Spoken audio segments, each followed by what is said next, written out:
I think it worked. Yeah. Hey, and we're back. Yeah. Whee! We've only ever had one episode. We just keep on pausing it for a little bit and then Yeah. continuing. We just sit here and wait for the next week to come around. We don't. I don't really move from the spot. I just stay right here. Yeah, down in my basement. Yeah, I've got it set up downstairs where I put it together during the pandemic because my wife's she's like the most organized hoarder, which is like saying she's the nicest narcissist. You know, it's like it's still problematic. But anyway, there was a little corner in one of her rooms where she keeps the 5,000 pictures of our kids and a bunch of rocks. And so I set up down there like a little corner. And I haven't changed it at all in 3-4 years. Actually, we've been doing this 4 years now because Dallin and I started it May of 2020. And in fact, we live streamed the election. Oh, really? Yeah, I drank for 6 hours. I drank the whole time. I almost died. That's cool. I mean, I guess. The drinking part. What we discovered was I was like, surely there'll be stuff to talk about. No, actually, no. Like, I totally misremembered. Like, literally nothing happens for like an hour. Then they drop a bunch of results, declare a bunch of states early, and then it goes till 3:00 in the morning, and they call it when they haven't decided who won yet. And I was like, well, might not do that one again this time around. We'll see. I don't know. I'll probably be doing some drinking for sure. Well, I mean, I'll come to that. I'm ready to drink anytime.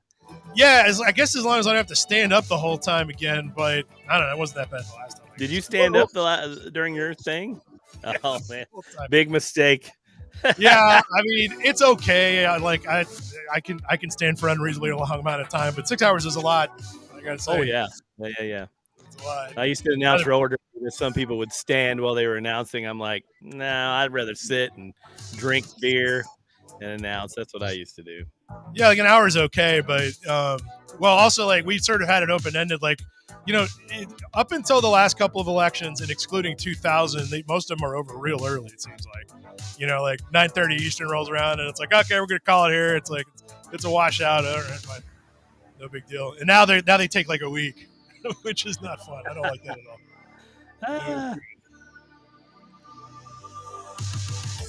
But yeah, so anyway, so this week, Lucky is still out with he's doing family stuff, so it could be a while. We don't know how long. I'm going to let him decide if he wants to tell everybody or not. But at any rate, he's doing okay otherwise. And Christine is a weirdness. Not okay.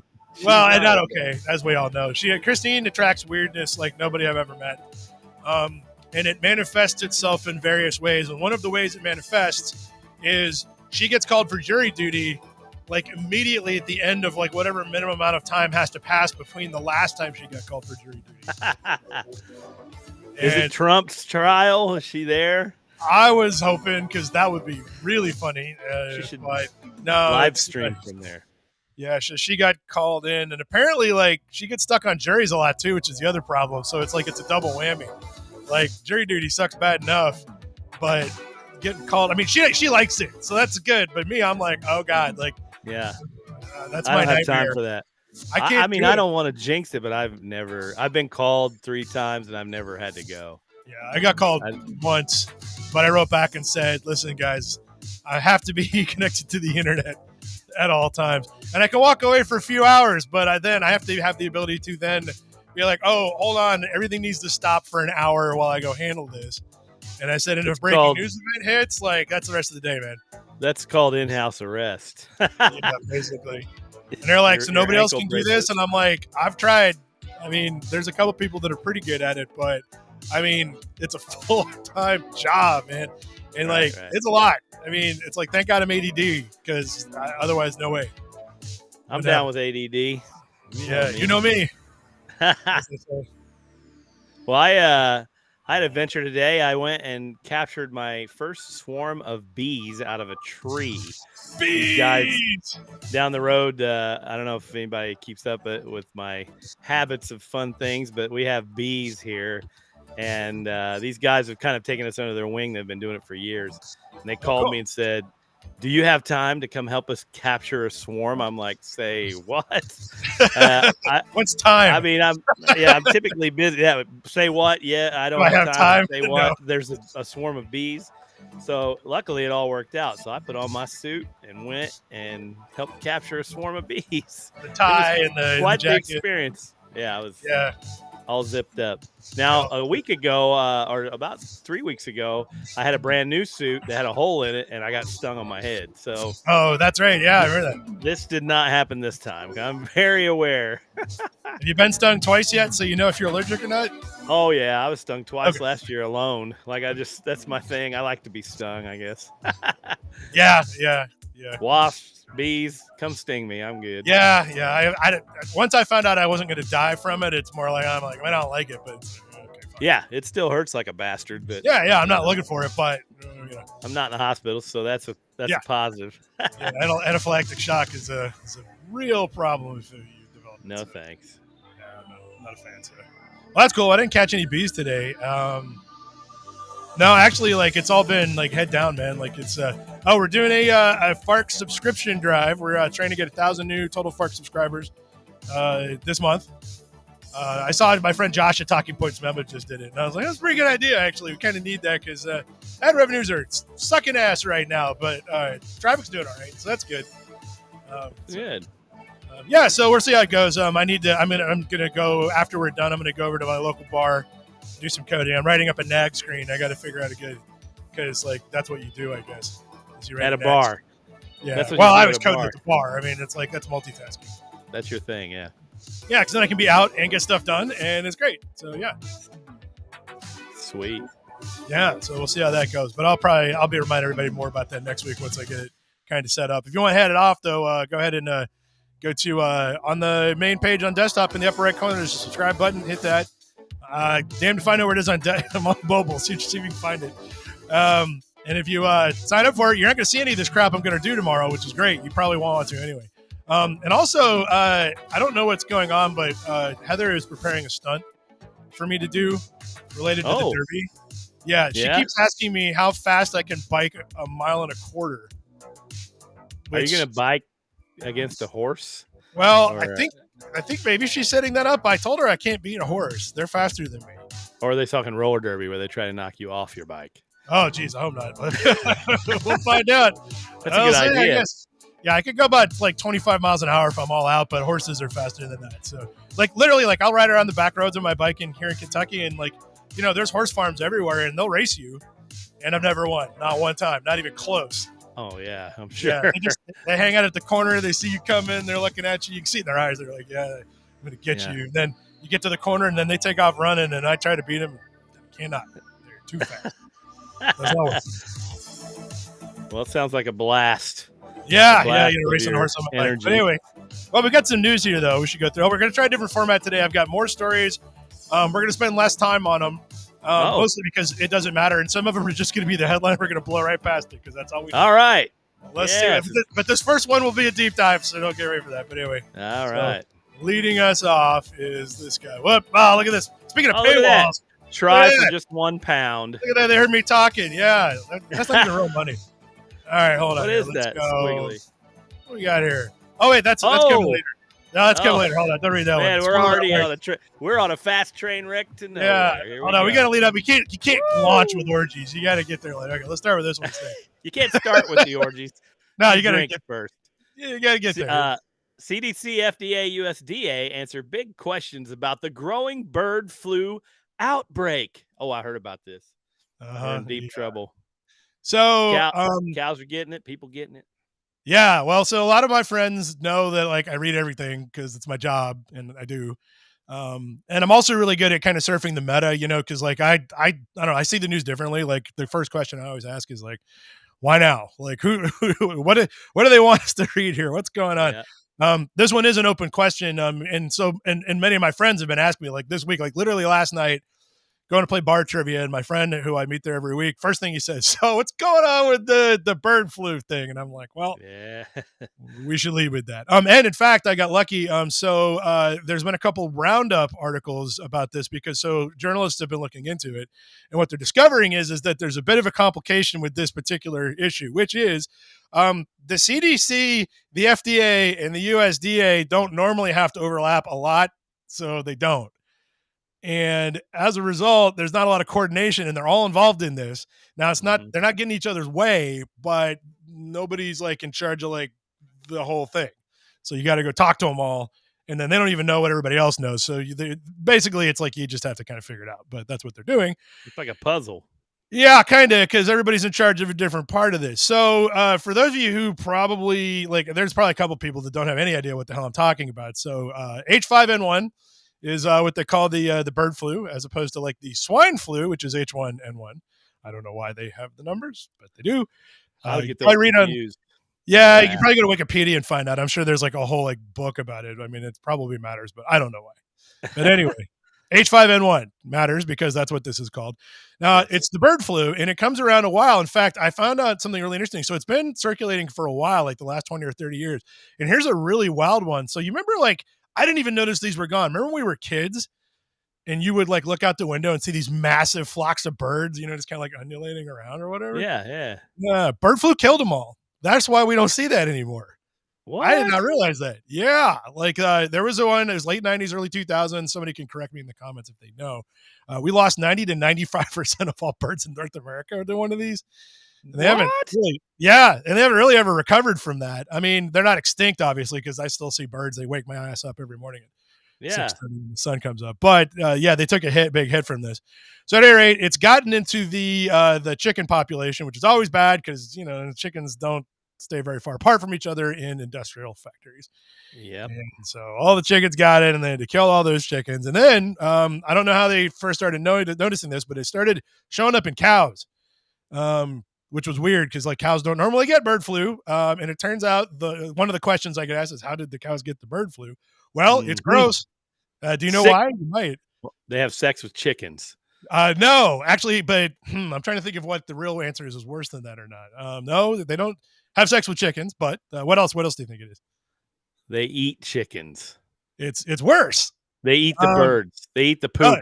Yes, they eat it turns out in the United States, it's legal to feed cows a lot of gross stuff. They're purposely being fed it. They're not just eating it off the ground. Well, no, they're not. No, it's actually ground up into their food. So you're allowed to feed cows some percentage of chicken bedding. Ladies and gentlemen, we have done this to ourselves. We did this. It's okay. No. It's allowed. So they think that's probably what happened is that we fed the cows the chicken bedding. And we don't deserve this planet.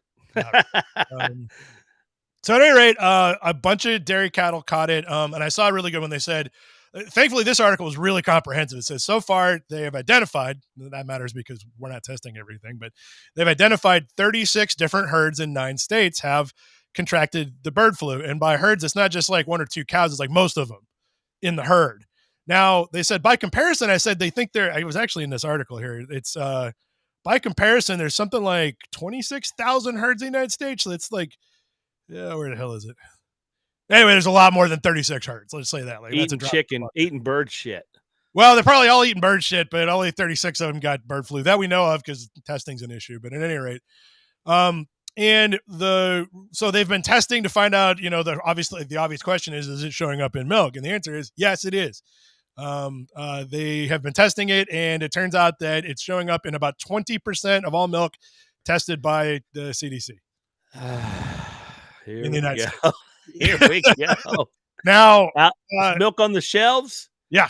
That we're drinking. And cottage cheese specifically was mentioned. I didn't see yogurt. Now, here's the thing, though. It says, but pasteurized, they're testing positive for fragments, but they're not finding live virus. Oh, thank goodness. But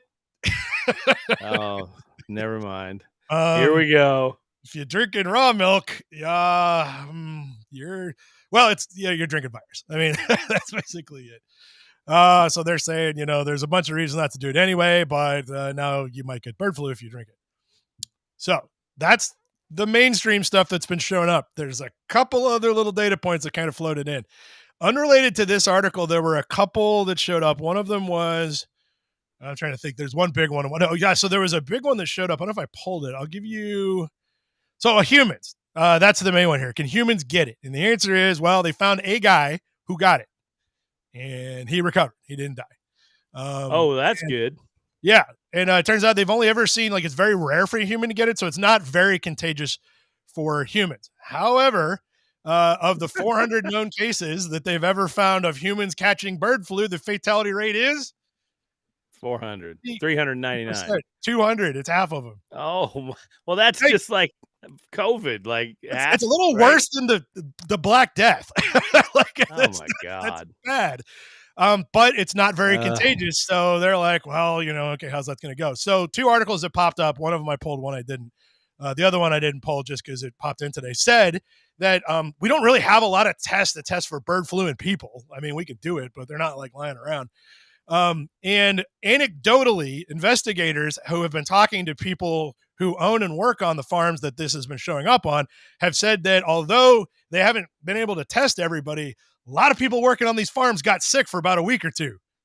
With symptoms of conjunctivitis, which apparently is very common if you catch H5N1. But so where does that leave us? Well, here's the thing. If the 50% fatality rate were to hold in humans, we'd have a lot of people dead already, and that ain't happening. So, well, that's good that we know of anyway, because these people are out on rural farms, so they might have just dropped and we don't know yet. Yeah, I mean, hopefully not, but we'll see how it goes. However, there was one other one, too, that was a little bit concerning. Again, these aren't humans. Oh, cats died after drinking raw milk from bird flu-infected cows. Oh, my God. Yeah, so now the cats are going to be pissed at us. Yeah, they are. One of the farms that had a bird flu outbreak, they didn't think to look for this, but happened to mention to one of the investigators that they had 24 cats on the farm and that they fed them raw milk regularly, and half of them died simultaneously right around the same time. They tested the cats. That's what killed them. They died from H5N1, and they all had brain lesions, which that's a hell of a symptom. Brain lesions. I picked a terrible time to be by a farm. Like, we're only 2 years in. Yeah. And this is happening. Come on now. Yeah. So, well, the good news is that the cows don't seem to die from this. At least they haven't. So, like, if it was going to be half of all the cows died, we'd have seen that. Like that's. Well, the cows can't die because they have to pass the infected milk to us. That's how it's all working out. So they're going to be the last living creature.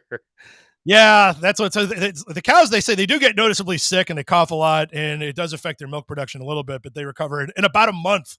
Is what they said. I was like, a month. It affects their milk production. Okay. Aren't you going to throw that in the trash anyway? Yeah, we're just going to bottle that right up and ship it out. Oh, no. Yep. Yeah. So, but man, like, I mean, even if the flu didn't kill anybody, I don't want to catch a flu that lasts a month. Like, that's not cool. Hell no. No, I ain't got time for that. I don't want to catch no bird flu. No. So at any rate, so that's where it stands right now. Is that boy, the cats though, man, like that was a shocker. I was like, that ain't good.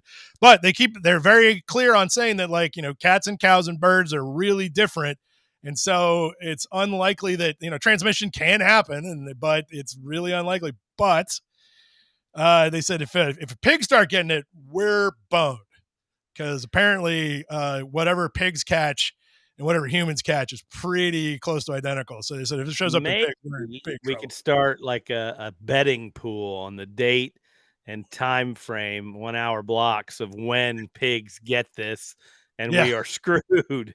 Yeah, well, it's not guaranteed. So another data point that I was talking to my friends about last night is that it turns out that so it looks like these species jumps they used to think they were rare. They're starting to think that they happen all the time. In particular, right around the time the pandemic was going on, some researchers got some money to go do a study to go out into the rural area of China where, near Wuhan, to capture wild animals like bats and pangolins and test them to see if they could find any new unknown coronaviruses. Because they're like, how many of these things are roaming around out there? Is this going to keep happening? And what they expected to find like a dozen or so. Nope, thousands in every animal. Thousands. I already knew you were going to say something terrible. Thousands of unknown viruses in every animal they tested. So they're like, okay, so that's now they're like, why do we not have pandemics constantly? And the answer is, I guess it must be hard. So yeah, that's what we got. So it's so hard to have a pandemic. That last thing we went through, the coronavirus, is rare, is what we're saying. Yeah. In fact, they said that, said, for example, like the way it probably kicked off is one or two guys were feeling not real good November 2019 and went to their jobs anyway, and they had the sniffles and had no idea. And they said all you have to do to have that not happen is if those dudes stay home, that's it, no pandemic. They caused it. Well, we need names. Somebody did. Somebody did. We need names. Yeah. So anyway, so we'll see how it goes. But basically, what you're going to look for is they look for two things in the news cycle over the next week. If it shows up in pigs, we're screwed. If it shows up in a lot of humans that died out of nowhere, we're probably screwed. But you're going to watch all your anti-vax uncles and grandparents go, well, I don't see the problem here, and then we'll see. Evervectum or whatever that stuff is. Farm stuff. Eat it. I'm going to inject bleach into my lungs and horse paste. So yeah. Anyway, so we catch it because the pigs matter. Is it because they're so much like us that it matters, or is it because we eat them so much? Which something along the lines. It's because for whatever reason, viruses that infect people and pigs are like it jumps back and forth all the time. The same. I mean, close. Yeah. I think that's also why they keep on like grafting human organs onto pigs, and it works. Didn't they put pig organs in a human and then said they couldn't have kids or something? They've gone both directions on that. Actually, they've grown like noses on pigs. I mean, it's weird, but I didn't do it. Somebody else did. Wasn't me. Ladies and gentlemen, we're doing this to ourselves. We're creating our own nightmare here on Earth. Yeah. So anyway, nothing to worry about right now, but you're looking for pig infections and a big die-off somewhere specifically. And I feel like we would definitely know if the second thing happens. So we'll just have to keep our eyes peeled on that. So anyway, let's get off this topic. Let's talk about something. Yeah, exactly. Let's get out of here. Let's talk about something. Let's talk about another depressing subject and make it funny. Oh, okay. Harvard student streaks around encampment in cheeky primal scream display. Look at that. They actually have a photo of it here. It's like a time lapse, I guess, where they've got people not wearing pants, and then you can tell these ghostly naked runners are going by. So as you probably are aware, see them. They're like running. That's good. Harvard Crimson, by the way, the student newspaper. So this is good. So Harvard has an interesting end of year tradition where everybody goes nuts at midnight before finals or after. I'm not really sure which it is. I mean, I would think it'd be after, but I don't know. Anyway, where they all just basically get buck ass naked and run around the campus for an hour. And but this year there was a complication because some percentage of the student body is protesting Israel, Palestine, all that stuff, and the right where the route is. And so the question was, they actually interviewed a guy where he said something like, well, in solidarity with everybody else, I was thinking of maybe, skipping it this year, but then he decided to do it anyway because, why not? It's naked running. Yeah. Let's just do it. So did they run? The naked people ran through the protesters, or? Yeah, they ran around the outside of the encampment because they were camping in the middle of the route that they're always on. So they were just like, well, I'll just do it anyway. Oh, man. Yeah. I wonder if the protesters thought it was some kind of a attack or something, like there's these naked dudes coming for us. Oh my god, what is this? What new technique is this to get us to stop? Yeah, exactly. This is some really weird psychological warfare. I don't even know what it means. They did a couple laps around the encampment and then they kept going, and I guess they were just hoping everybody knew that neither of those things had anything to do with each other. So yes, please forgive us. We're just running naked. Yeah, let's do it every year. Got to set up somewhere else. Got it our way. You're like, okay, well. All right. Where are we at? The tale of two cities. Desperate 30 billion. Is that billion? Plan to move an entire city of 11 million people as it's sinking, with the first people to move in by the end of 2024. So the city's sinking.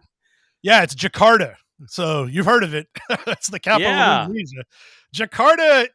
Population 11 million, capital of Indonesia, which is also a big damn country, is a coastal city that they kind of knew they were in for it with the rising seas anyway. But apparently, like it says, it's sinking also. Like I'm unclear as to whether or not it's all global warming or, oh crap, we built on a big mud pile, or I don't know. But anyway, whatever it is, they're like, you know what? We have to get out of here. This is not going to work out long term. City's going to be underwater. That's kind of a problem. So I did not know anything about this until I saw this show up this week, and it's kind of cool. So what they've decided to do is they're moving it. There's a little map here somewhere. Let's see. They're moving it to, here we go, 1,250 miles to a completely separate island.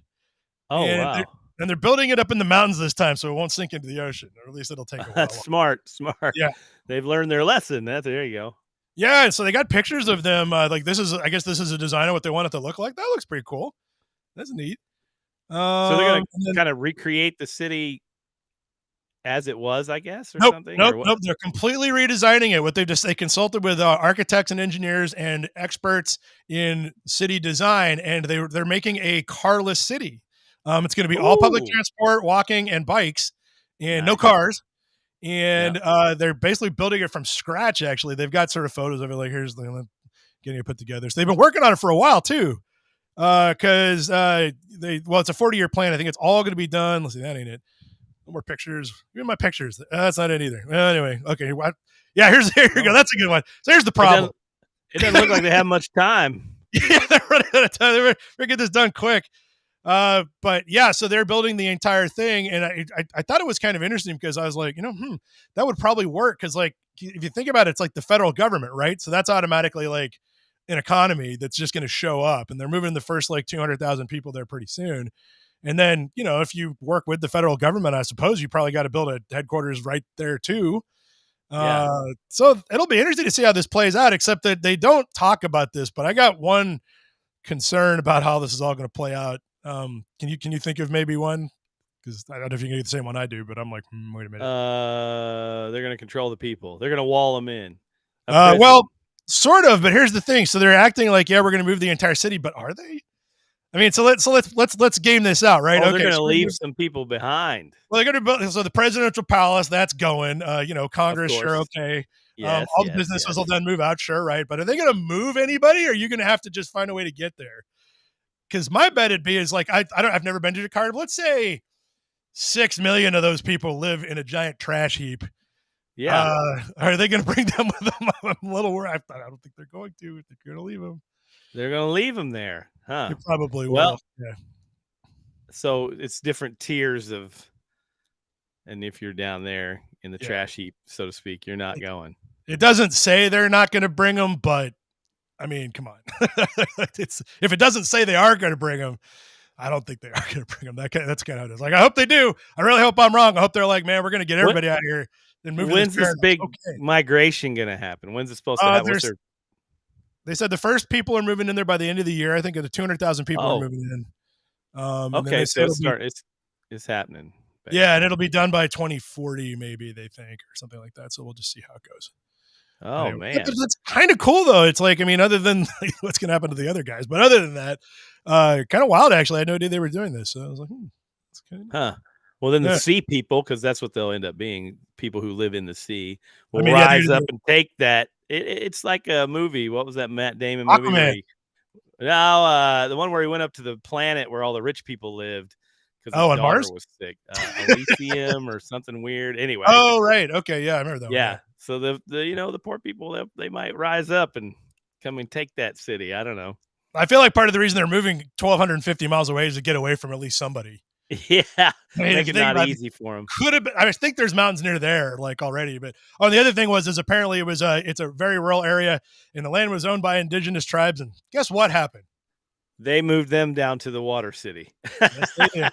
Here's some That's free what always happens. apartments for you. Yeah, it wasn't like you guys can just stay. We're going to build some skyscrapers. It was like, get out. We're taking. Oh this. my goodness. Well, yeah. I'm not voting for it. Utopia. Utopia. Yeah, exactly. Welcome to the future, everybody. Oh, but here's another good one though. This is actually. Oh, we might be closer to changing the course on climate change than we even realize. I added that word "even." That's how I felt like it should have been written. It's kind of surprising, yeah. So this came out of nowhere. Good news doesn't resonate. Now, I told my friends this, and they were like, but is it really? And I'm like, look, man, I'm just reading the article, okay? Like, this is the first time I've seen anything like it. I hope they're right. Vox News, so you got to trust it. Yeah, and they're pretty good. They're not too shady. But basically, it's so global emissions hit an all-time high in 2023. So it might be a little too early to call victory, but they're down this year. And yeah, I know. I was like, well, we got one data point. Okay. But the guy who wrote the article points out that emissions are dropping in pretty much every industrialized country. Now, they're not in India and China, but their guess is that at some point soon, and it will. Because, for example, China is in the process of converting all of its cars over to electric. It's going to take a while, but they're going to do it. And then he's like, so he's like, not that we got to get complacent or anything, but we might have had our peak year last year. And the argument's a little compelling. We'll see how this plays out. But he said, like, Europe, the United States are not adding to the problem anymore, even though we created the problem. That's a whole other problem. Well, now we can take it easy. Cool. Yeah. Well, now we can chastise everybody else for doing what we did for the last 50 years. That's like, how dare you? How dare you, India? Unbelievable. India ruining our Earth. Bastards. What are you doing? You're going to kill us all. Never mind what we did the last 50 years. But anyway. So. Yeah. Don't worry about it. I hope this guy's right. Anyway, I'm not saying he is right, but I like it. I'm going to believe he's right. And then I'm going to go ahead and buy me an old car and smoke up the area down here. Exactly. I'm going to start burning coal again. Yeah. It's everything. Okay. This is a good thing. So I got a twofer for you. This is going to be non sequitur of the week. All right. New color coded heat risk tool adds a level higher than red. Oh, it's purple. Yeah, they added purple. I thought we had it already, but at any rate, so the CDC did this because what they wanted, they needed a color to put on the map for when, if you go outside, you will die, because now we need that, especially in like Texas and Phoenix. We still got a whole nother half circle we can add more as the climate doesn't fix itself. It seems like bright blue would be a weird one to represent heat, but it seems like that's where they're going. Get into some stressless colors, like, I don't know, light blue. That would be a good one. Yeah, so we're not so stressed when it's death time. Yeah, you can't have anything that's going to kill you be blue, because nobody's going to believe it. It's like, but it's blue. Blue doesn't kill anyone. It's purple. Yeah, right. So they've added a new color because it's getting so goddamn hot. They needed one to represent you will die if you go outside. They had a little map where they demonstrated it. But anyway, well, because we have to. What else are we going to do? Right. I didn't vote for it. Like, if I was in charge, this wouldn't be happening. But, I'm just going to laugh, because what are we going to do? I'll vote in November. Anyway. But I pulled this article particularly because there's a really funny non sequitur. So also this week, I don't think this is related, but it kind of is. This interactive map ranks every county in America from drunkest to driest. Ooh. So what's the drunkest? The red and purple? Is there a purple? So that's the thing. Is like, I didn't notice this. Let me pull the whole map up. They got a link here somewhere. We'll pull a map up so you see the United States. Now, first of all, I don't believe for a minute that Eastern Kentucky is not very drunk. Like, that's dumb. No way. There's still dry counties. There's dry counties in Mississippi. Yeah, but that doesn't mean people don't drink. Oh, that's true.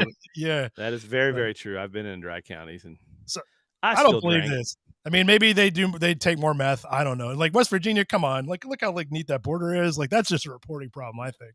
Drew, you live in that area. I think you alone should have added to a color change. Yeah, there should be a purple right in the middle of all that. I would have thought so too, but no, I guess everybody else in my county slacking here. It says, but I don't like it. There's 17% of the people that live in my city are excessive drinkers. That's 1 in 6. So now I feel really unsafe if I drive anywhere after 6 o'clock. What's mine? Mine's just south of Indianapolis. Yeah, that's right. Yeah, what 17 point Johnson. Oh, Johnson. There you go. Hey, look at that. We're very similar. Yeah, it must be. So anyway, I pulled this map though with this story because remember we were talking earlier about how they needed a purple. Ooh, look at that! What is going on here? Of course. Have you ever been to Wisconsin? I know you have. It's the weirdest state that we have. It really is. So it looks like they not only needed a purple to tell you when you go outside you're going to die. They needed one to show you how drunk some of these counties are. What's the percentage on purple? One of those purples. Let's see, it's a lot. 25%. 25, yeah. Wow. I think one of these is Madison, Wisconsin, and they're 25%. So that means 1 in 4 people is an alcoholic in Madison. Is drunk right now. Yeah, exactly. Probably so. Seems low, actually. Have you ever been up there, man? They drink so much. I mean, good Lord. Usually when I'm up there, I drink all the time, and I'm just a visitor. I'm the lightweight. When I show up there, like, dude, you're slacking. I'm like, yeah, exactly. For all of us. Wow. Yeah. So anyway, I just like the whole magenta thing just kind of lined up real nice, and I thought I would show that. This is our new standards. Yeah, basically. Oh, the other place that was really odd too, that I thought was strange is Montana's got some explaining to do too. What's going on here? Like, I don't know, man. Montana's resort areas or I don't know. I didn't think anything was in Montana, but anyway. Yeah, well, obviously. Well, maybe there's only 2 people there or 4 people, and one of them's really drunk all the time. Oh, yeah, that's probably it. That's got to be it because I figured it out. Yeah, that's it. It's an artifact problem here. So anyway, There you go. Don't go outside, and everybody's drinking too much. Avoid purple. Yeah, avoid purple at all costs. It's official. Scientists finally confirmed what's inside the moon. It's a secret base. We already know. It's a Chinese military. No, it turns out exactly the same damn thing that's inside the Earth because they're kind of made from the same thing. It's an iron core. Surprisingly, they weren't really clear. Like they're not sure if it's molten or not. They suspect it isn't because there's no volcanoes. And it's kind of cold, so that would make sense, I guess. They're guessing, is what you're telling yeah. me. So I pulled this one up. Up. Story to throw us off. Okay. Well, yeah, this is a lead-in. So I was like, there was a bunch of. Well, here's an interesting little segue for you. So then this popped up. Oh, the moon brings a wild but precarious fish orgy to California's beaches. Well, that happens, I guess. Here's a picture of a precarious fish orgy. Everybody, look at it. Look how precarious. Now, are we sure it's an orgy, or are they dying? I mean, yeah, I would guess.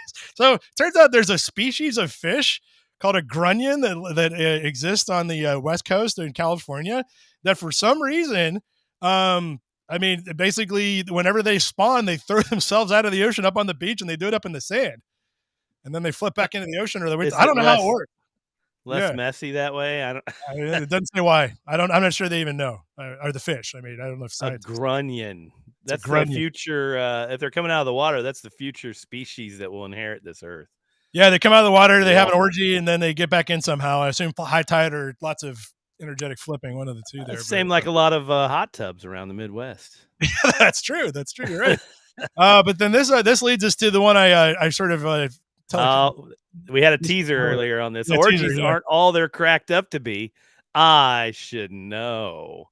Yeah. Who knows? So if I was ever going to write another book on types of articles that show up in the media, one of them is the humble brag, which is what this is. Yeah. Basically, it's like, you wouldn't want to be in an orgy because they're like, I know because I've been in orgies, and that's this whole article. Look at the orgies they've been. I don't know. These are photos of. No, but I do like the Getty Images credit for that though, because get out of here. Because Getty Images got a whole orgy section. I guess we could just go look that up. So here she is. Okay, yeah, she does well. That's the author. Person? That's the author. She's. She should know. Yeah, look at that byline. Attended her first orgy 20 years ago. That's what I want on my tombstone. Everybody. What? Except I didn't. I mean, she doesn't look that old. No. She's probably like 6 at the first one, maybe. I don't know. No, we'll leave that at that. I didn't ask. I didn't look it up. I don't want to know these things. But yeah, they're not fun. Apparently, they're kind of weird, and then a lot of people aren't sexy. And then, probably kind of like nude beaches, right? Yeah, that's exactly what I was getting ready to say. It's like nude beach plus. You go there, you're all excited. You're like, I'm gonna see some stuff, and then you see some stuff, and you can't undo it. Like it's too late. Yeah, I haven't been to a nude beach, but I've been to beaches in France, just traveling around, and man, I was like, the wrong people have their tops off. Like this is like, man, what are you gonna do? It's not my fault. So yeah, the fantasy is way greater than the reality. Yeah, so they're not all they're cracked up to be. Just thought you should know. And by the way, I'm awesome is the subtext of this article. Oh, it is. Yeah. I'm glad we promoted that. Yeah. Anytime. You sold out, brother. Alex Jones loses fan after condemning Hitler. Okay. This is a real thing that happened. First of all, I was as shocked as anybody that Alex Jones actually publicly condemned Hitler. Well, good, at least, I guess. I mean, that's good. So he's done one thing that I agree with so far. Now we're at 1. But as it turns out, I guess the really funny part is that he was surprised that his fans didn't agree with him. I'm not sure why. He don't know. Yeah. He's in a bubble. Like he don't know what these fans are into, I guess. I don't know. I just think it's funny that he was blindsided by that. I was like, why would my fans be into Hitler? I don't get it. It's like, I don't get why you're not, but okay. Yeah. Yeah, so real thing that happened. I don't know. Lost a fan. Oh, well. Yeah, exactly. So we're going to do a little politics here. Disgraced former Congressman George Santos says he's bringing his drag queen alter ego out of the closet in a cameo. Yeah. On Cameo. Yeah, we kind of got away from the Santos of the week because he kind of stopped doing stuff, or the media stopped reporting on him. It's really hard to tell which came first, but At any rate, I did send this one to Lucky because he loves George Santos articles. I do too. I got a yeah, screenshot. yeah. I love him. It's They're great. so good. So the background for this is that let's catch up on what he's been doing. So he declared that he was going to run for Congress in the New York 1 district, which is Long Island, and I know that because a friend of mine, John Avalon, is also running in that race. So it's the only thing I know about any New York political race is where that district is. That's it. I don't know anything else. Was running, realized he was going to get his ass kicked in the primary, pretended to get mad at something the Republicans did that I think he would agree with anyway, flipped to independent. And then after about 2 weeks of that, just bowed out entirely because I think nobody's giving him any money. And then, so he's still been on Cameo. And remember, he jumped on Cameo, how long ago? A few months ago. And he was charging like $400 for a Cameo thing. And then Jimmy Kimmel bought like 50 of them and had him do all kinds of stuff. And he got mad about that. So anyways, he's still on there because I think that's his only form of income, and it's not been working out real well. So he's finally announced that his drag queen alter ego, which was, you remember the name of that? Katara Ravash is that it? That's the name of the drag queen persona, which is great because, interestingly, this is the first time ever that he publicly acknowledged that he actually was that drag queen performer. Because up until this point, he denied it and said everybody was lying, and how dare you accuse him of that? Yeah. And now he's doing it. He's something else. I want to keep track of him the rest of his life. Oh yeah, I hope he keeps on doing stuff. I feel like he's like, and Lucky pointed this out. Lucky said, it's a little bit problematic though, because like if this is where he's at, he's nothing's working out for him. No, not going well. No, but he's always going to try to do interesting stuff. I wonder if he's going to run out of things. Yeah, that's now we all know. We all heard all his bull crap. Yeah. So it's like, yes, of course, you're a drag queen. We already knew. Yeah. What else you got? Yeah, I think the only thing left at this point is like reality TV star who's the butt of the joke and doesn't know it. Like that's where we're at. Like Honey Boo Boo, remember that one? Like that was the that was my God. Yeah, exactly. Yeah. It's like that where he's gonna be like, "Hey, I got a reality show." It's like you're the joke, and like, no, I'm not. What are you talking about? Yeah, I'm the star. I'm not the joke. Yeah, what are you talking about? So yeah, I think Honey Boo Boo. I didn't think I'd get that name today. She's in college, by the way. Oh. Well, she's old enough to be in college. I don't think she's actually in college. Donald von Schitzenpants has now formally been entered into the public record at Trump's hush money trial. The names of these people in this trial are like a comic book, a dirty adult comic book. Yeah, well, I love it when like this gets read into the public record, and it did today because I think it was I lost count. I think it was the third time he's been brought in for gag order violations. I mean, they might as well just do this every day. But at any rate, one of the big complaints is that Michael Cohen went off on Trump last week, and the Trump's attorney wanted to be mad about it and basically said, well, how come you're making my client have a gag order and you're not making anybody else have a gag order? Now, there were two things about this. In order to first make that point, he had to read out loud the tweets that in question that Cohen did. I think they embedded him here somewhere. Yeah, here we go. This is it right here. Oh, there it is. Hey, Von Schitzenpants, your attacks of me stink of desperation. We are all hoping that you take the stand in your defense. I wish I could have read that like Trump, but I just can't do a good Trump. Yeah, well, it's also Michael Cohen saying, I know what he sounds like, probably like a mob. Oh, Michael. Yeah. There was another one where he said something like, if you keep this up, I'm not going to. Oh, that's a good one, too. Yeah. What the hell is that? I don't know what that is. It doesn't say. Super victim, it said underneath. That's a comic book. This is a comic book. I did like this one though, or if you keep it up, I'm gonna not send you any money in the commissary. That's okay. That's rather funny. I like it. Oh man, I am thoroughly entertained. I have too. So they had to read all of the tweets, and of course Trump has to sit there and not say a damn thing because otherwise he's going to jail himself.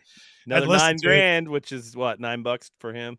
Yeah. Well, next is jail. That's the escalation because basically I did not know this, but the judge actually said, according to New York law, if there's a gag rule violation, he's only got two options: $1,000 fine, 30 days in prison. That's it.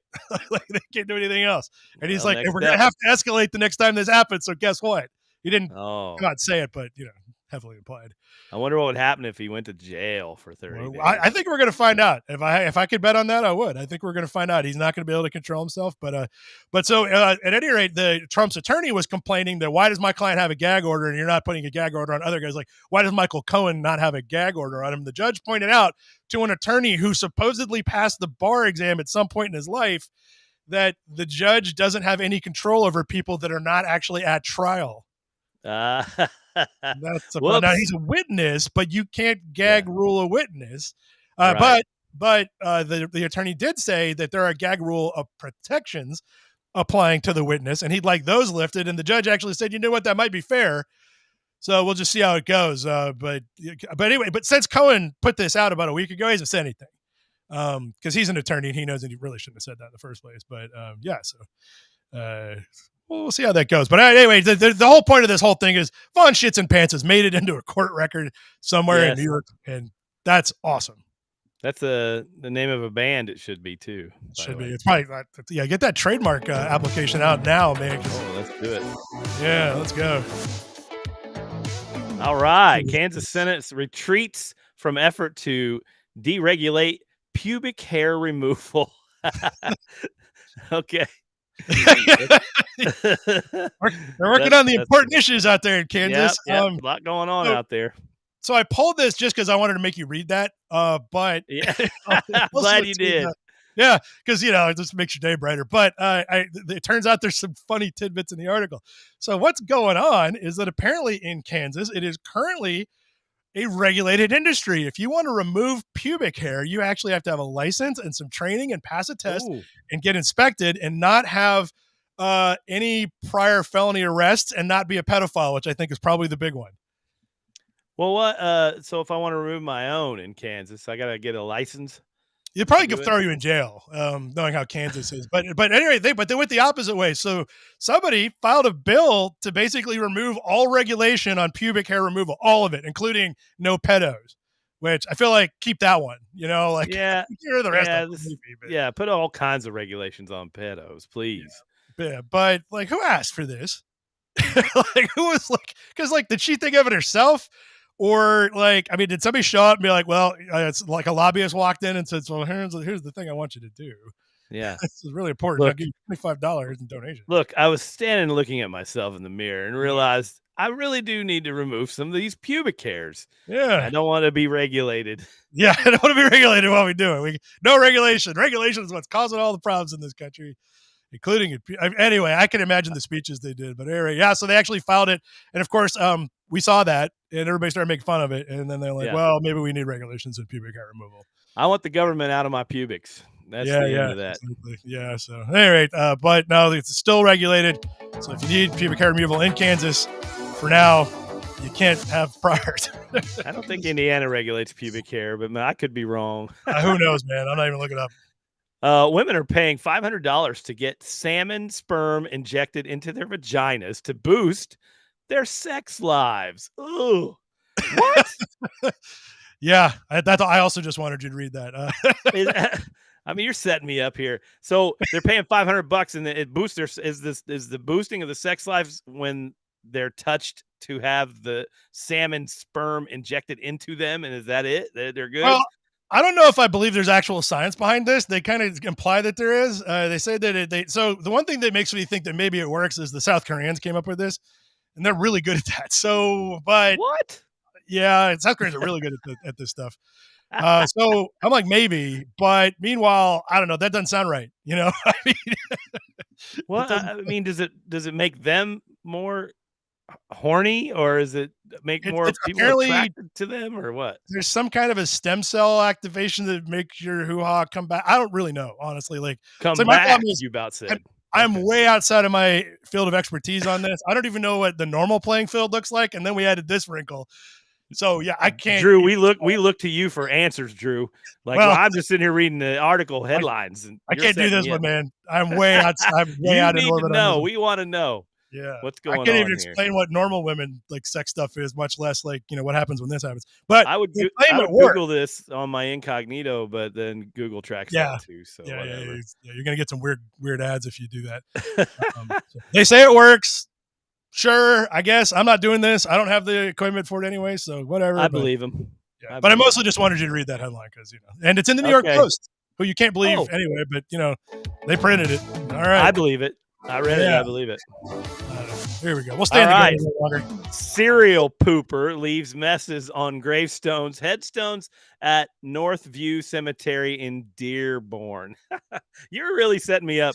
Like, Christine can't be here to read this stuff. Lucky's not here. Here I am getting. I'm like at the bottom of the barrel with all this stuff. I'd like to say I tried harder than usual, but honestly, this is just what the week was like. Bring it on. Bring it on. So this story has some really, now this doesn't sound like there'd be much more to it, but there's some weird wrinkles to it as it turns out. First of all, they said that so somebody has been pooping in the graveyard for the last several weeks. They show up at night wearing dark clothes and a hood, and they like run around and they poop on a gravestone, and then they leave. Now, they mentioned in the third paragraph that so far, the mad pooper has not managed to poop on the gravesite of actor George Papard, who's buried there. Hell no, national treasure! Don't you dare! Who was a breakfast you activity. Dare! So he hasn't found George Papard's grave yet. They listed George Papard Breakfast at Tiffany's role, so that's a good one. Yes. Yeah. So he hasn't found that one yet. I don't know if he's looking for it or if he knows, but he knows now if he read this article. So yeah, they called the guys. The Tom's family has owned the cemetery for 110 years. They have no viable leads, and they said the department continues to work on identifying the person responsible. Get the DNA and run it. That's what they said. They said if they'd done a DNA test in the state, they said no because the caseload is so high for other serious crimes that they can't slot this one in. Load. Which I believe. Yeah, the case load, as it were, yes. So, yeah, so they can't catch this guy with the DNA test because they don't have enough. Because let the person poop. Is it on the same grave every time? Maybe it's, no, he's moving around. He's moving around at more or less at random, maybe. I think it'd be funny if there was some reason, like everybody's name was Larry or something. Like, screw that guy. So, I'm sure there's a reason. Hopefully they catch him so we can maybe find out. Yeah, if they do. Yeah, we could have Lucky go interview him in the jail because I don't think that's too far from him. But that'd be great. Yeah, so live interview on Spark. I'll let you know. All right, here's another one. Post Malone and Michael Bay are creating a new IP universe about an 18-wheeler from heaven that fights zombies in medieval Europe. Oh, I'm so on board. Yes. Anyway, that's it. Superhero trucks. Is this a sequel to Maximum Overdrive? No, but with Michael Bay involved, that just means it won't make any sense. For sure. I don't know why there'll be a lot of flares. I'll watch it. Yeah. I might watch for the first half of one and then we'll see how it goes. Yeah, I don't know what this is about, dude. I was like, okay. I read it, it still made no sense. I can't explain it, so we're just gonna move on. What else? I like it. Yeah. Bitcoin Jesus indicted on tax fraud charges. Whoops. There he is, Bitcoin Jesus. Look, he's even got a big B on his shirt. Yeah, it does, just in case it's not Ethereum Jesus. That's somebody else. This is Bitcoin. Yeah, Jesus. That's somebody else. I don't know how you get the nickname Bitcoin Jesus. They said he was an early investor in cryptocurrency. Then he got basically indicted for tax fraud, and he's going to the clink. And this article would be boring if that's all that happened, but no, it wasn't. So it said that what happened was that it says his history is he moved to Japan in 2005, renounced his citizenship in 2014, got a passport to St. Kitts where he has his citizenship, and then has been denied reentry ever since because when he left, he took 131,000 Bitcoins with him and didn't pay tax on that. At the time, they were worth 114 million. The IRS said we need some tax. He said no. Now they are worth. Let me back of the envelope. This almost let's call more it than Jesus has. 75 more times, so something billion now. So if he'd just paid that, he'd have been fine and could not get arrested, but he didn't. So at any rate, the other problem he had was his tax fraud was that he pretended to sell assets, and he actually said that he had sales and losses that meant he didn't need to pay tax. The IRS caught him. At any rate, what I like about it is that he says that's false. He would go to the sidebars are where it's at. It's not his first trip to prison. In 2002, he pled guilty to selling explosives on eBay without a license. Oh, okay. Wow, this guy's quite the entrepreneur. I guess if you had a license, like, go ahead. Like, I don't know. He claimed to be selling firecrackers. Yeah, claimed he's jailed for his truth to power. Also wrote a book called Hijacking Bitcoin, talking about how like Bitcoin community is bad. That doesn't surprise me. But then he had something here where He had a manifesto where he basically says, yeah, his most famous YouTube video is taxation is theft. He doesn't believe you should pay taxes, and that's not working. Yeah, that's true in a way. But then I like roads, but then our roads are bumpy. But that's a whole nother. Yeah. Let's get back to the news. No, anyway, he's going to jail. So there you go. Well, there it is. All right. No nicer guy. He's going to rich people's jail. This will ruin my life and career. Cheating site Ashley Madison is overflowing with sextortionists. That's a good word. Extortionists. I would have thought so. I initially thought that those are people that can bend themselves into weird positions. It's not. Well, that's what they sign on their Ashley Madison profile. So you're like, okay, let's see what you got. Whoops. So every once in a blue moon, like somebody will submit an article from about 10 years ago. And we have a vintage tag for that, by the way, if anybody ever really wants to do that on purpose. But sometimes this happens and I'm like, how did they even find this article? So when Ashley Madison gets a mention in a mainstream article, I'm like, how old is this? Well, it's a day old. This is a day old. Yeah, because like remember Ashley Madison 10 years ago? Yeah. I kind of thought it was gone. I don't know. I did too. I had a thing where they got hacked and they released the names of everybody who was in there. And what was funny is that I don't remember how many people in total in Lexington were on that list, but I knew two of them. One of them didn't surprise me. The other one did. So it was kind of like, and they all said they were hacked, by the way. So, it's like, one of them, the hackers put my name on there. Yeah, that's what they do. That's because that's what hackers do. That's how they make money, and that's the best use of their time is to do that. But so apparently, it never shut down, and it survived that somehow. I guess there was a lot of people who didn't care that they're on the list. I don't know. But what's been happening is that now there's a problem because it's been filling up with sextortionists. So the idea is Ashley Madison is basically you're looking for a sugar daddy. But what's happening is that now that most of the people on there are not real women looking for sugar daddies, they basically get you to send a picture of your junk or doing something with a donkey or, something like, that's a really weirdly specific. As you do. Sometimes might come up anyway.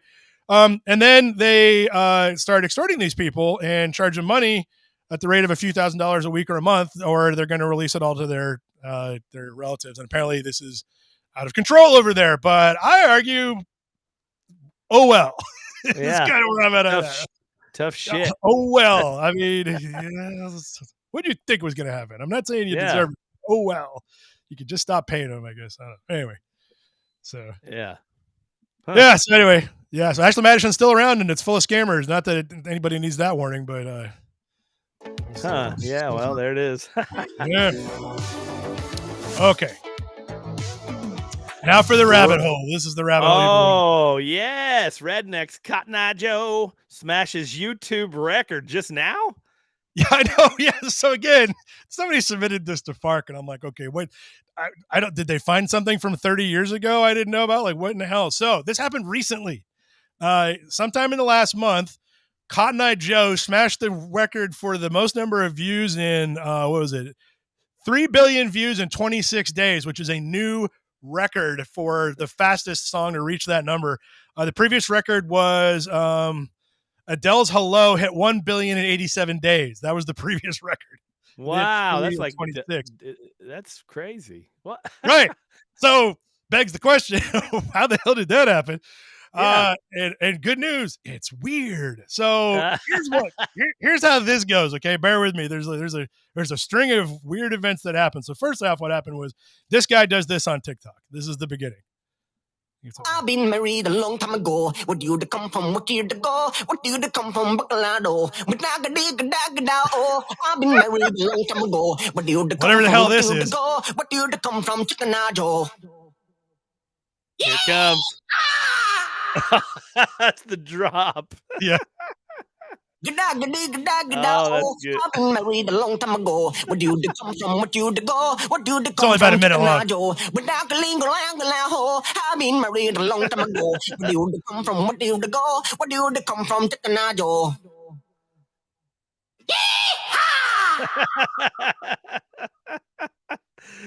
How many hits did this thing get? Oh, it's up there. Crumble, hold him bowling, greed on ride. Crumble to the la. Tom and Jerry. Okay, so That's quality. This is patient zero right here. This guy dropped that video on TikTok. Patient zero, everybody. All right. All right. Then some other people saw it and started doing remixes, including this guy that picked it up for a YouTube video. Oh, long time ago. What year to come from? What year to go? What year to come from? Bacalado. But I've been married a long time ago. Again, I can't explain this. It's a thing that happened. From Cotton Eye Joe. All right, you got it so far together. There it goes. Long time ago. Where did you come from? Where did you go? Where did you come from? Cotton Eye Joe. Okay. Oh my god. Then that shows up. Okay.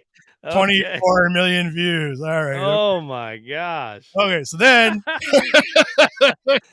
what happened was that there was another remix where somebody made a web series out of it and turned it into this.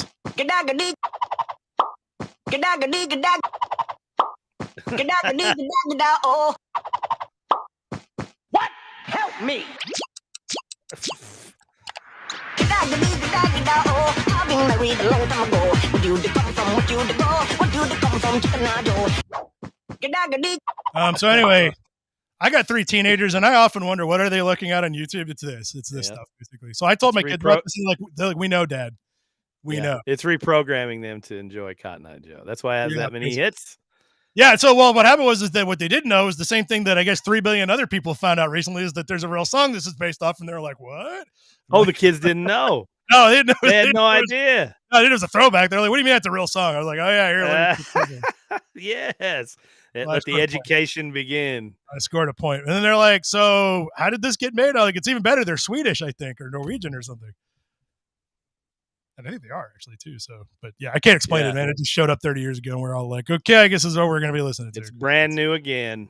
Yeah, exactly. So yeah, so those guys are the residuals. They're getting paid for that, probably. Yeah, I don't know. I hope. I bet they probably aren't. I hope they have more than one song though. I actually don't know that that's the case either. Anyway, there you go. Rabbit hole of the week.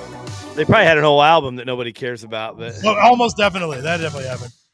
London marathoner sips glass of wine at every mile and still crosses the finish line. Professional. Yeah, I'll say now. I'm in okay shape. I couldn't run a marathon. I trained for one once. I got up to 13 miles, and I was like, it's weird.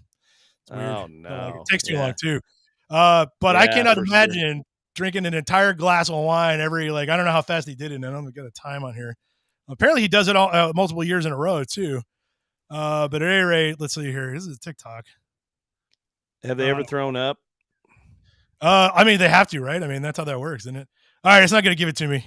It's like it's not comfortable for some audience. Maybe the government shut it down right before you clicked it. Yeah, I like how I can't watch a video on TikTok with a guy drinking a glass of wine running the marathon, but I can watch 20 hours of chicken nuggets singing Cotton Eye Joe, no problem, and there's no block for that. There's no way they're going to shut that down. No, we can't get too much of that. So anyway, all right, so just take my word for he did it. That's the main thing. Imagine it. We'll imagine it in our minds. Let's bumper to this one real quick. Here we go. Catholic org defrocks AI priest Friar Justin after it okays baptizing a baby in Gatorade. Oh, AI it's gonna run the whole world. I work with it right now, and it's weird. There's a lot of people doing stuff with it they really shouldn't be. Like, if you can build a chatbot with it, just don't. Because this stuff happens. It hallucinates a lot. It's a little weird. It's like talking to a crazy person. And it turns out they were having conversations. It actually, what's really funny is the thing that they really got mad about was not the fact that it said it was okay to baptize a baby in Gatorade, which, while unconventional, is that's probably okay, I guess. And it's water, Gatorade, whatever. Who cares? If it's blessed. Well, the problem apparently is, and I'm not Catholic, so I don't know why this is the big deal, but it was actually dispensing sacrament. And that's the problem. Apparently, you can't do that. It's a bad thing. What's that mean? It was absolving people of their sins, and I guess they think an AI can't do that. I don't know why not, but I mean, yeah. So you log in, and the AI priest says you're forgiven for whatever or something. Yeah, they were like, "Wait a minute, it's not. They can't be doing that." So yeah, they took it down basically. So yeah, but they get baptizing a baby Gatorade. They kind of at least they tried. Yeah, they did. They tried, and failed. Listen, I'm going to breeze through. I'm going to skip a couple of these, but we're definitely going to do this one here. You can buy a flame-throwing robot dog. Yes, I need one. Yeah, here it is. So it's actually, well, no, they didn't really. I think they just took somebody else's robot and then they stuck a flamethrower on it. I don't see how this could get out of hand. What do you think? This is probably fine, right? I think I would send it out to burn the weeds. Yeah, Weed eat. Oh, it's got a laser. Do you need a laser sight for a flamethrower? I feel like you don't. Yes, I feel like you do. I think well, all maybe. that stuff, whatever, anything you can add to it, it. I think it should have a little machine gun underneath on its belly. Oh, yeah. You can just load it all up. Yeah. So I'm not really worried about AI, but I'm worried about flame-throwing robot dogs. That seems to be like that's I would send this out to find ground hornet nests and burn them. Oh, yeah. There you go. Oh, speaking of which, here's a great segue. Oh, a little girl said monsters were in her bedroom. It was 60,000 bees. 60,000. I bet the parents are like, go to bed. They were. The little girl complained for months that there were monsters in her room and she could hear them and they were like humming or something. And they attributed to the fact that the first time she complained was right after she watched Monsters, Inc. So they thought she was just like, going along with it. But she insisted lying like kids do. Yeah, and my thing is like, look, I don't care how weird or stupid it is, but if like my kid, like even if I don't believe it, it comes to me with the same story for like months. Oh yeah, way earlier than that, I'm gonna look into it. Just in case. There's a monster in my bedroom. I go down and get a knife, and we go up there and we hunt this thing. Yeah, we're gonna murder that bastard, unless it's bees, in which case we're gonna take it and we're gonna put 60,000 bees. Hey, yeah, there's full circle. There was a hive. This is not a great photo of it, but that's basically what they found. They cut the wall open, and basically it was like stealing the floor. 60,000 bees had made a hive inside the wall of her room. That's what she was hearing, and she was like, "I knew it, I knew it." Yeah, there you go. I just talked to the guys that recruited me to get this swarm out of a tree today, and I asked them about this. I said, "Have you ever gotten one out of a chimney or a house?" And they said no. They're just like local guys. They're like, "No, we won't do that. Most times that's too dangerous, and you have to tear the house apart or whatever." Basically, yeah, that's what they had to do here too. They wanted to save them, that's nice of them. But 60,000 bees. It's like, okay. Well, and beekeepers like want these swarms, but to get them out of a wall, oh my gosh, it's I can't imagine impossible. That's like that's really passed on it. But well, at least the little girl didn't get stung or worse. Like she's fine. So they believe her now, I guess. So that kid's gonna be gonna be alive for the rest of its life. Yeah, she's gonna hold that over their heads for the rest of their lives. Remember that time? Finally, take us out. Oh, this is great. Black cats lie in wait for model train to exit a tunnel. Yeah. Look at that. It's like a terrifying movie. Yes. So this is at a some kind of a restaurant in Japan. This is actually part of the floor entertainment. Do they have screens, I wonder, that people can watch? Yeah, they got a whole YouTube channel for this. Watch. Oh my gosh. Look at them. Yeah. Son of a bitch. It's terrifying. Yeah. There we go. I'm just on the commute home from what the? I'm just sitting here. Just sitting here. I have no plans. I'm just not gonna do anything. Nope. Oh yeah, that's funny. Oh yes. I wonder what kind of food they have there at that restaurant. I want to go there. Fish. I'm down. Yeah. Oh, there's another one. That one's not on. Look at these people. Look at that cat. Oh my god. Oh, he's so mad. Oh. That is awesome. Yeah. It's terrifying. They got a whole YouTube channel. I got this off of laughingsquid.com, but I think there can't be that many black cats lying in wait for model train videos. I mean, there probably are a bunch at that one channel. I wonder if there's several restaurants that have this theme. Now that, when it's popular, they go, we have to do this. Yeah.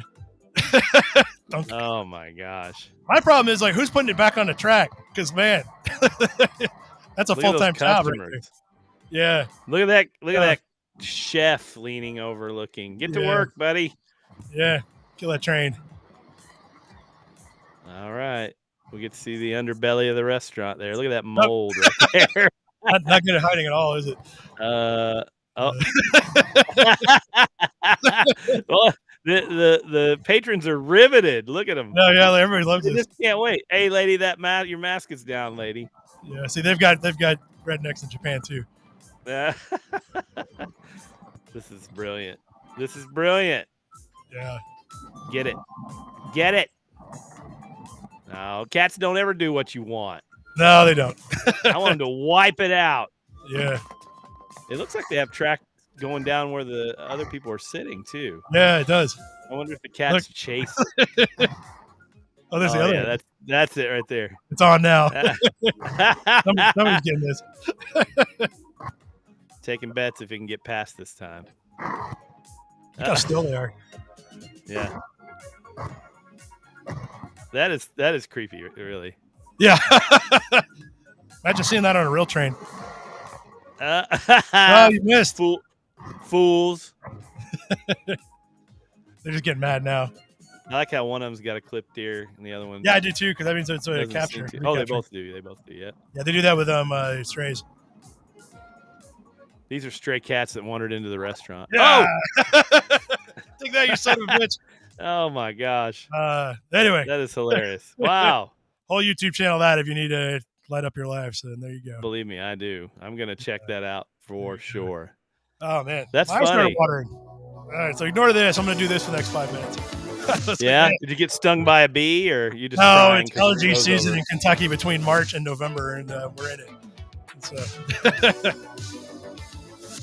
Anyway, so there you go. That's it. That's what happened this week. Wow, quite a show. You humiliated me by making me read these terrible headlines. You know, normally there's only like one of those in a news cycle in a given week, not 10. But I look at it as a gift. Like, really, if I'm going to be, I want them to be wild. Yeah. And I liked also the fact that like most of them really had there's nothing in the article other than they're doing stuff that are hoo-ahs. Oh, good, great, terrific. Yeah, I'm curious about that, but I don't know if I'm going to look it up.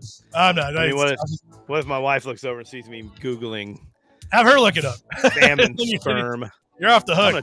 I'm gonna tell her about it. Say she might check it out, and then we'll all know. See, like that's the problem with not having Christine here is that like she would just look it up. It would be fine. Yeah. I was going to, but I don't know. Yeah. I'm lazy today. Let's see. There it is. Orgies for him. Yeah. Well. Yeah. It made me want to regulate. That's Monty bragging about orgies again. Yeah. I never knew how important it was to regulate pubic hair until I thought of what the world might be like without it, and then I was like, yeah, what an apocalyptic wasteland that would be. I think we should all regulate our own pubic hairs. It's like a government, get out of my business. Yeah. It's a libertarian platform plank, I think, probably. Yes. I'm going to shave mine into a snowflake so I can there you go. Special. Nice.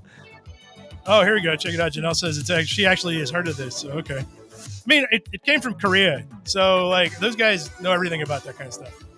So, salmon sperm is used under your eyes, under eye surgery. Is that what we're talking about? That's what it says. I don't know. Oh. I don't know anything about that either. But I believe it. Do you have to consent, or they just kind of knock you out and get at it? Hey, while you were unconscious, guess what we did? Oh, man. Watch this video that we did while you were sleeping. Yeah, check this out. Here's a video of us doing it. Yeah. Oh, okay. Yuck. All right. Well, I still don't want it, but if it works, maybe. So, anyway. Yeah. Hey. Cool, man. Well, yeah. So, what are your big plans tonight? You going to go track down some goats or fight a meth head in your garage? Well, I don't know yet. The night is young. I'm supposed to have band practice. We'll see. I mean, I'm planning on going to band practice and have a few drinks. That's my goal. Bees, goats, meth head, salmon sperm. I don't know. The night is young. Yeah. I mean, anything could happen. I don't think it'll be weirder than anything we just read, but, who knows? Maybe. Yeah, I hope not. I hope it's not weirder than anything we just read. I can promise you I will not be pooping on any graves tonight. That's but see, if you do, see if you can find a famous one. Yeah.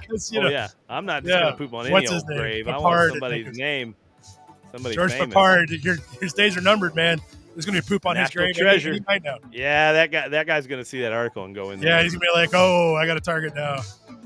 George Poupard. Yeah, Monty has pointed out this is true. You are due to go viral again. Hasn't it been a year, has it?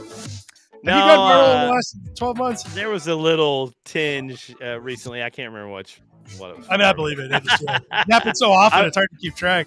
Yeah, when you go viral as much as I do. Now, I will say that my school's about to end. Are you going to torture that kid again? Oh, yeah. Well, my wife kind of has having a moment. She was asked to knit a sweater for the Netflix show Dead Boy Detectives. Oh, cool. And it is worn on screen in episode 4. Oh, cool. You never know it's going to be on there until it's on there. And we just, that's new. So she did a TikTok, and she giving the pattern away on her website, joanofdark.com. Anyway, that's kind of taken off for her, like knitters and people who are into Dead Boy Detectives. That little sweater that the guy wore on the show. Yeah, so she's kind of having her time. That's awesome. I heard that's a good show too. It's on my list.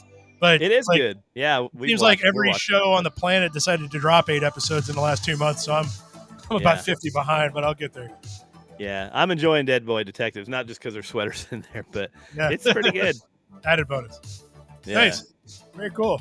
Yeah, well, so I'm going to go do a little more work, I think. I've been coding drunk recently. It's been working out for me. So, yeah, I'm going to go do that for a little bit, a little multitasking. It feels like I'm out and I'm getting stuff done, and it's a win on both counts. So, right on. Excellent. Well, I'm hoping to go play some music and get drunk. So that's my all right. goal. These are big plans we have. I like it. Yeah. Well, cool, man. We'll take her duty again this week. If Christine doesn't end up being the foreman in a murder trial, which now that I think about it, it's probably going to happen. But if she doesn't, we'll get her back next week. And then Lucky's going to pop up at some point. And then I'm working on getting somebody else in too, just because, why not? It's fun to talk to people, see what we got.